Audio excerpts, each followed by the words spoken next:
Hola chicos, bienvenidos a esta presentación. Hoy vamos a desmitificar uno de los mayores quebraderos de cabeza de la ingeniería de audio, la compleja ciencia acústica que se esconde detrás de la captura del piano perfecto. Es una locura pensar que un instrumento con tantos siglos de historia siga volviéndonos locos en los estudios modernos, ¿verdad?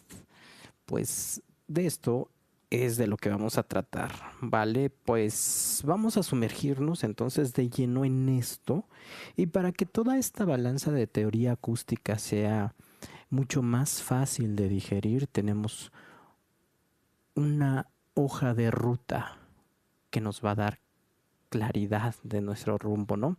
Y vamos a pasar por 6 puntos clave.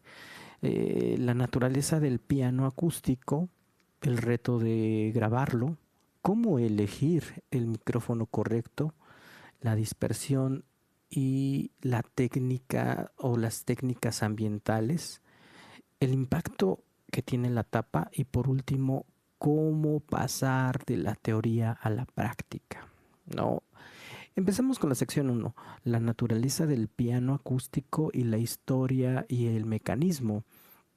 No, a ver, antes de hablar de microfonía avanzada, hay que echar la vista atrás un momento. Hay que voltear a ver el pasado. Su antecesor directo, el clavecín, era un instrumento un poco frustrante para los músicos de la época por una razón súper simple. Tenía cero control de volumen. Tocabas las teclas y sonabas lo que sonaba así, sin más, ¿no? Pero entonces, alrededor del año 1700, un italiano llamado Bartolomeo Cristofori, nacido en 1655, tuvo una idea brillante, ¿no? Va a introducir un sistema de martillos y de repente, ¡pum! Se podía tocar suave o fuerte a voluntad. De ahí que al principio lo llamaran clavicembalo col piano e forte, que literalmente significa un teclado que suena suave y fuerte. Un cambio radical fue esto, ¿no? Así que llevándolo a la terminología técnica de hoy, definimos al piano básicamente como una gran caja de resonancia llena de cuerdas metálicas que son golpeados por martillos accionados desde el teclado. Y aquí está el meollo del asunto a nivel acústico. Es una acción percusiva. Hablamos de una energía física tremenda, ¿no? Martillos golpeando metal a toda velocidad. Esto genera unos transitorios iniciales súper complejos y sinceramente es justo ese impacto físico violento lo que convierte su grabación en una auténtica pesadilla técnica. Lo que lleva directamente pues a la sección 2, ¿no? El reto de grabar el problema acústico en esencia, ¿no? En esencia, un piano es un problema acústico gigante con patas. Pensemos en las proporciones. Tenemos un armatoste inmenso físicamente, pero es que además su rango de frecuencias es una absoluta barbaridad. Empieza en los 26 Hz con la nota más grave, o sea, mucho más grave que un bajo eléctrico, y dispara armónicos y mueve aire muy por encima de los 20 kHz. Una locura. Precisamente por este tamaño descomunal y este espectro tan amplio, existen muchísimas técnicas de grabación que en los manuales son teóricamente correctas, pero que en el mundo real, si no tenemos clarísimo el objetivo musical, nos dará un resultado acústico completamente inapropiado. Ahora vamos a la sección número 3. ¿Cómo elegimos el micrófono correcto? Hablemos de equipo, ¿no? Al enfrentarnos a un rango dinámico y frecuencia tan amplio, la física del propio micrófono va a hacerlo todo. Los micrófonos dinámicos tradicionales tienen diafragmas muy pesados. Ese peso genera inercia, son lentos y les cuesta reaccionar, por lo que acaban matando y opacando ese delicadísimo ataque percusivo inicial de las teclas. En el otro extremo tenemos los micrófonos de condensador o los de cinta. Sus diafragmas son ligerísimos, casi como un papel delicado y ligero. Esa falta de masa es justo lo que los va a hacer superiores, permitiéndoles reaccionar al instante y capturar esos movimientos de aire tan rápidos y cristalinos de las frecuencias altas, ¿vale? Pero el tipo de cápsula es solo, digamos que la mitad del cuento. El patrón polar es la otra mitad. Y aquí entra el juego la ley de las consecuencias imprevistas. Lo lógico sería pensar que usando micrófonos direccionales aislamos el piano de la sala y listo. Pues no, error. Al acercarlos se sufre el temido efecto de proximidad que infla los graves de una forma descomunal, súper antinatural. Además, funcionan como el foco cerrado de un teatro, que va solo a iluminar un trocito enano de un instrumento que es gigantesco. Por esta razón, el arma secreta de los que se hacen llamar expertos suelen ser los micrófonos omnidireccionales. Si los acercamos, no van a colorear los graves. Y encima nos proporcionan una imagen supersónica y equilibrada de todo el instrumento en su conjunto. Llegando pues al punto 4, dispersión y técnicas ambientales. La importancia que juega el papel del entorno. Las ondas sonoras no viajan de forma homogénea por toda la sala, ni mucho menos. Para entenderlo, vamos a usar un par de metáforas visuales. Las altas frecuencias son como haces de luz láser. Viajan en trayectorias rectas, directas y muy precisas. Por el contrario, las bajas frecuencias actúan más como el agua de un río. Tienen la capacidad de difractarse.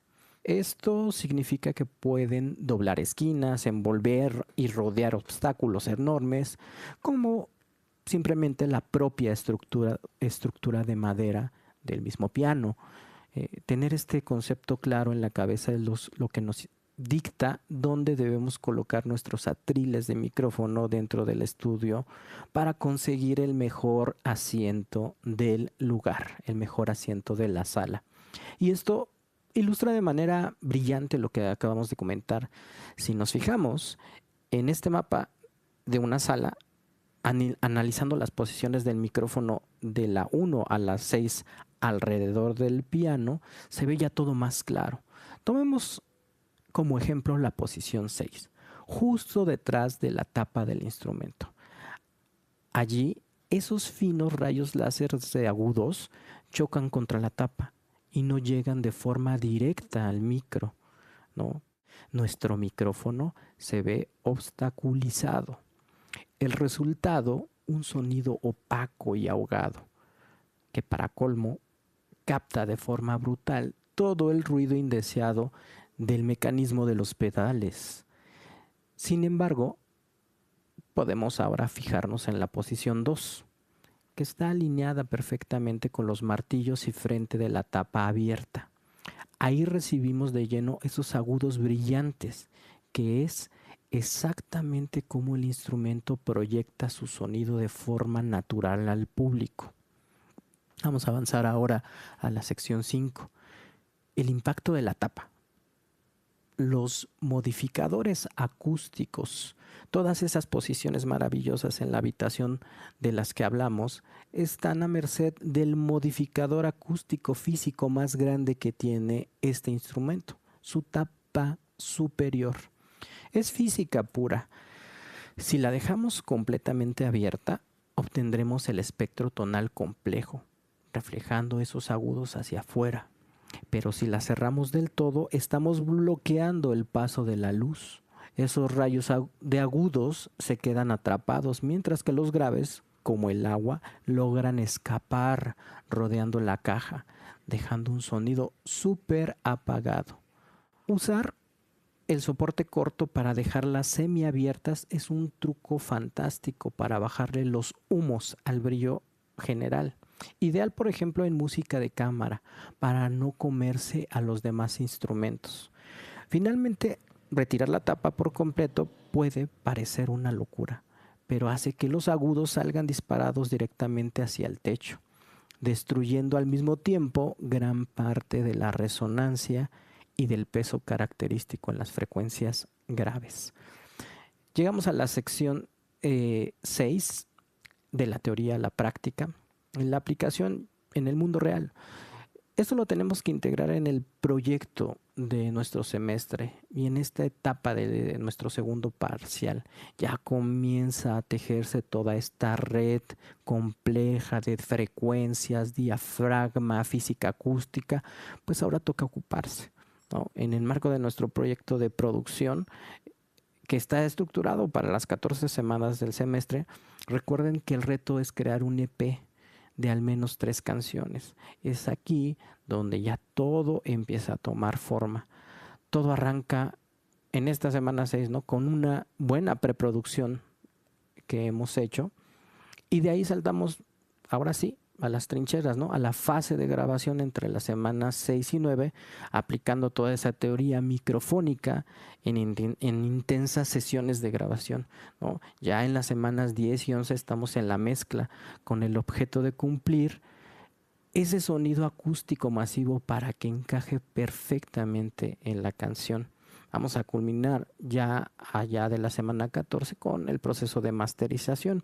Y al final del día, el éxito no se mide únicamente por la pulcritud técnica, sino la creatividad estética y por la capacidad vital de comunicarse y colaborar con el artista. Para poner el broche de oro a nuestro trabajo y a esta presentación, vale la pena dejar en el aire una pregunta. ¿Cuál es la importancia de la tapa entonces del piano en relación a las frecuencias que podemos capturar? Es alucinante porque esta simple pregunta encapsula literalmente toda la ciencia que hemos o de la que hemos hablado el día de hoy. Y aquí viene lo mejor. La próxima vez que suene una grabación de piano acústico, ya no escucharemos solo notas musicales. Nuestra cabeza empezará a dibujar un mapa mental instintivo, revelando si se usó un micrófono omnidireccional o uno direccional, en qué rincón de la sala lo pusieron y hasta cuántos centímetros de apertura tenía la tapa, ¿no? Es como empezar a escuchar en 3 dimensiones. Y esa sin duda es la verdadera belleza de entender cómo funciona el sonido. Nos vemos la siguiente.